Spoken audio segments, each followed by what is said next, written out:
MFC 38, like I said, happening October 4th in Edmonton, Alberta, live on Access TV. And this is such a unique thing. You have 3 title fights, and you said, hey, let's let the fans decide who they want as the main event. Correct. You know, it's funny, when we put the fight card together, we wanted to do 1 title fight. And then we were sitting around the office, myself, Scott Zur, and we decided, we're going to do 2 title fights. And then as the process went, we're like, wait a second, there's a little hole here. Let's make it 3 title fights. And then we're trying to figure out the order. And initially it was going to be Rama as the main event. Mm-hmm. And he's still upset about that because he felt like he should have been the main event. He is ranked in top 35 in the world right now. He's 6-0. He is, to me, Rama is to me what Mike Tyson was at 20 years old. Rama is that ability. There's no question, right? He has unbelievable hand speed. His conditioning, his cardio, everything is getting much better.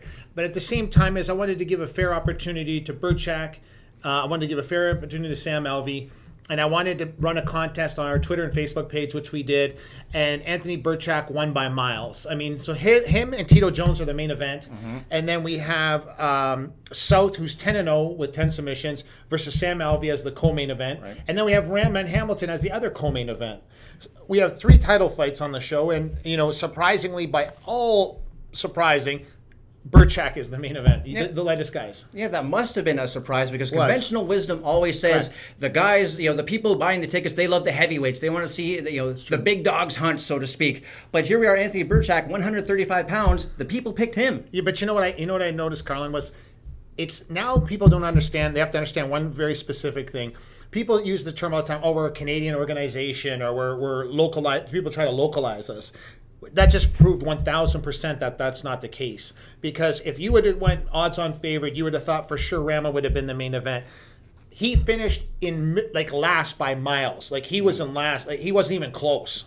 And that once again shows that we are a global brand of MMA, thanks to Access Television and our other TV broadcasting partners. And it just proves once again, because the majority of the votes came from the United States. Wow. And I'm guessing Burchak's last fight with Ryan Benoit had to play a factor in that. Samilina Rama, unfortunately, Chris Barnett wasn't on that card, so Samilina Rama didn't get his title defense. But Burchak and Benoit put on what could have been the fight of the year. That had to play a factor. Well, it's funny because people said the last fight that was just with the UFC was the fight of the year. And I'm like, well, I'll tell you what. You take the Benoit and Burchak fight and you put John Jones' fight up on a screen side by side, and you tell me which was the better fight. I mean, it's the the voice of media that they want you to believe that, but it's not true. I mean, anybody that watched the Burchak last fight, and I think that also helped him immensely becoming the main event. I think fans saw that fight and were like, we want to see something like that again. Right. And we brought in a guy like Tito Jones to do that.